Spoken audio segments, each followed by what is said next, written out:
Warm welcome to all of you in this fireside chat on securing the future of work with cyber AI.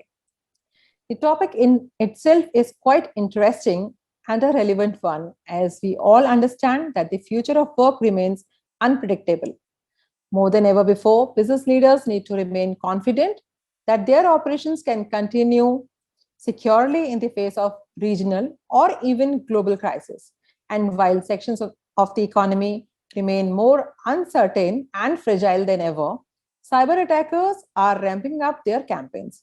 Hence, organizations must rethink their approach to security and rely on new technologies like AI to achieve much needed adaptability and resilience. Please welcome Dilip Panjwani, Principal Director, Chief Information Security Officer, and IT Controller, Larsen and Toubro Infotech, to discuss the emerging threats in the current work from anywhere environment rather, how AI has adapted to new patterns of work, and use of cyber AI to protect the dynamic workforce. A very warm welcome to you, Dilip. Thank you, Kalpana, and thank you everybody for being part of the session. It's a pleasure to be on this platform, and thanks Tech Plus Media for having me here. Now, directly going to our today's topic, like we know, now amid the hybrid working environment, employees and systems are distributed across the locations, which increases the attack surface manifold. What are the emerging threats you see in this scenario? So, Kalpana, there are multiple threats that would come in because earlier, all the users were sitting in the specific confines of an organization network. Now it is every user's home is our organization itself. So that really expands the attack surface as you rightly called out. In addition to that, people, when you are inside a close confined environment, which is monitored and governed with your teams as well as leadership across, you have a certain set of boundaries in your mindset also how to perform tasks and how to work about activities. That really changes when people are working from homes where they're not monitored anymore. So social engineering attacks have been rising much ahead of time. The endpoints itself, now to constantly maintain the security compliance of those endpoints, ensure patching is updated on time. At times when people are working on tier 2 and tier 3 cities today, where the bandwidths are pretty low or unstable, that really becomes a catch-up game, especially when you have zero-day threats as well as critical vulnerabilities being released for patching.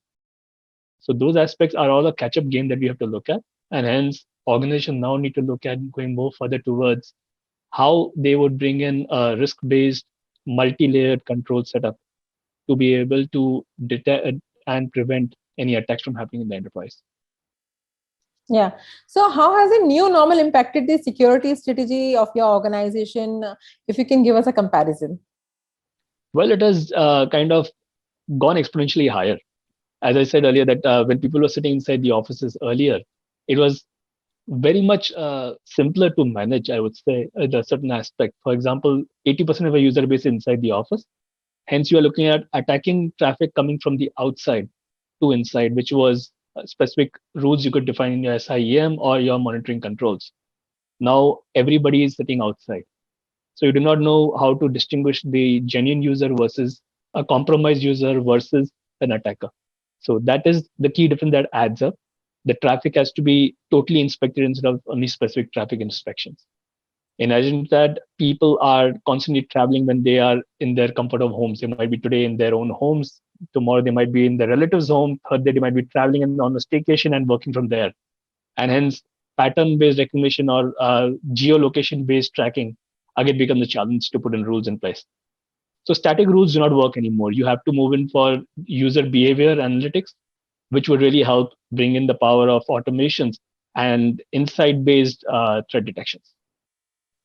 Yeah. So how do you see the cybersecurity landscape changing with the huge influx and increasing severity of cyber threats over the next few years, even as the bad actors are leveraging the emerging technologies?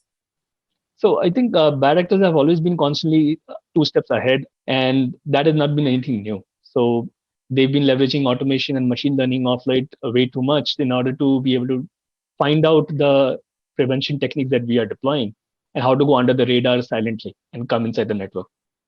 So in the same manner, now even the industry has been awakening to these elements and looking at how to bring in automation, integrated approach, as well as AI and ML based technologies to use towards their defense techniques.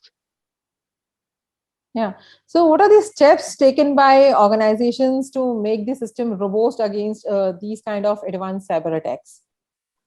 So let's take a look at, for example, when you had the traditional SIEM or security monitoring center, which you used to follow, you had certain rules defined. You used to go and do investigations and then respond to attacks.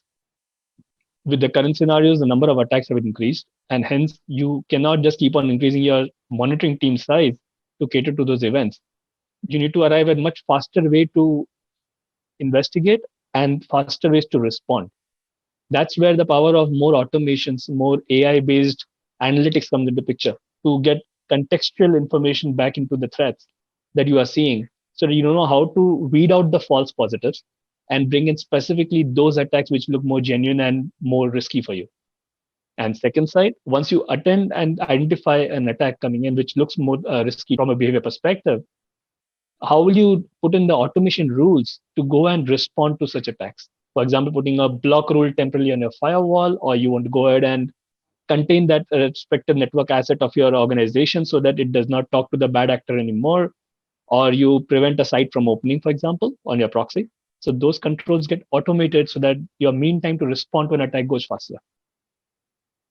Yeah. So, according to you, how actually, like a secured environment in an organization is not just the responsibility of the security leaders of that organization. I mean, the chief information security officers or the other security officer. So, every team member has to contribute in this program of security. So, what are your thoughts? Like how they can contribute to create a secured environment in the organization? Well, Kalpana, here I think it's multi-level approach that has to be followed. One, definitely need to ensure that your top leadership and your board members are on board on this program. They need to give you full support from top to bottom. The strong messaging has to come from there to start with. Followed by that, then the business leadership, which are there from all the departments and respective functions, they need to be on board at second level so that they carry forward the same messaging to their entire teams. And last but not the least, it's going to be every user in the organization to understand why should they participate in this program. If you have a security team who's responsible for tools, then why are they supposed to really participate and contribute towards security? It's supposed to be security team responsibility. That's where the myth has to be broken. They need to be explained. Security is everybody's responsibility. Even if you put in all the controls in place, end of the day, it's a human sitting on a computer. It's a human attending a phone call, a human responding to an activity. And that human has to be smart enough to identify a good behavior from a bad behavior and avoid falling into the pitfalls out there, which can contribute towards a security breach. Yeah, absolutely. So, what do you think? What value, we can actually, the organizations can, the leaders can actually make them understand that, okay, this is what the value you will be adding to the system if you are a bit conscious and bit sensitive about the secure environment in the organization. Well, from a end user mentality perspective, if you and I had to really talk about security, and I need to convince you, for example, on why you need to follow security protocols put by the organization or from my side as a security policy owner, the first question will be, what is there for me in this case over here? So it needs to be really related to that emotional aspect as well as the intent aspect. So a couple of things that you can look at. One is trying to give in those examples of security best practices, which can not only be useful for the user from the organization requirement perspective, but also useful for him in his day-to-day life. For example, keeping a strong password, not using the same password across accounts, and not sharing password with anybody. What could be the risk if it happens to their personal account? The same applies also to their enterprise accounts. That correlation has to be provided. That understanding has to be provided so that they understand, okay, while I'm trying to share passwords for the urgency of a project or a requirement from a manager, I am still going to be responsible if anything goes wrong. So I should not share it. Yeah, absolutely. So it's all about educating them Yeah. how we can do. Right. So AI has emerged out as a technology with widespread use across functions, including cybersecurity.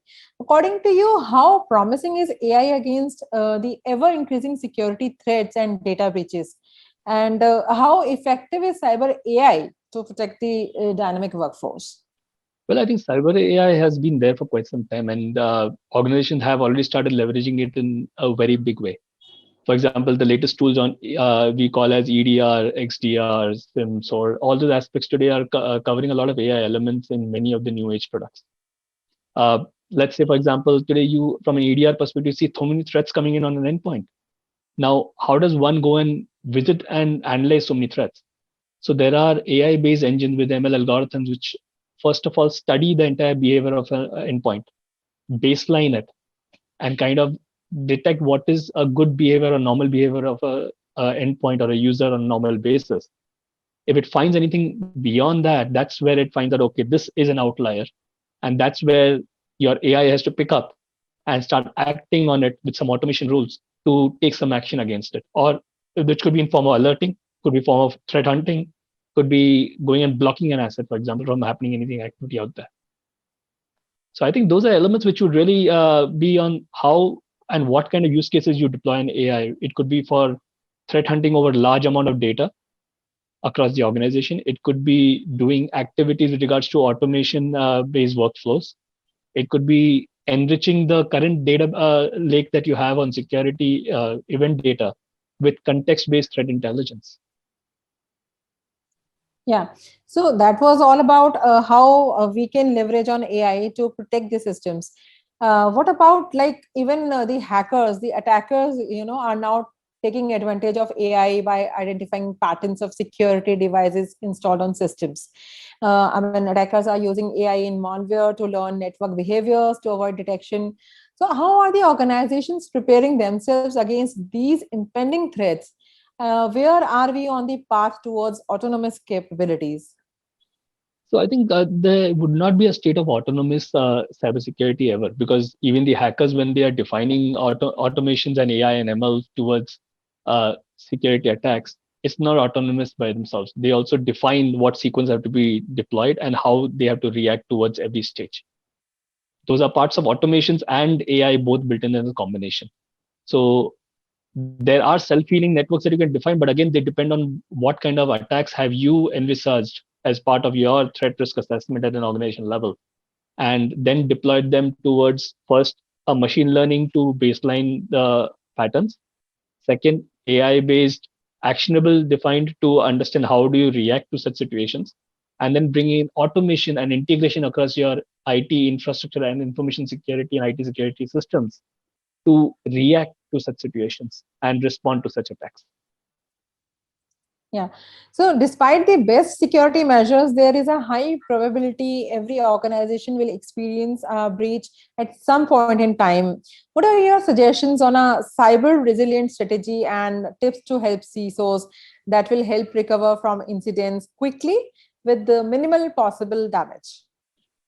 So, one, definitely, as you rightly said, there is no company or industry which will not be subject to cyber attacks or cyber breaches. If you have been lucky so far, it does not mean you'll be lucky forever. You will at a point get breached, big or small, and you have to be prepared. So, first point, definitely organizations and CISOs have to accept that they are subject to breach.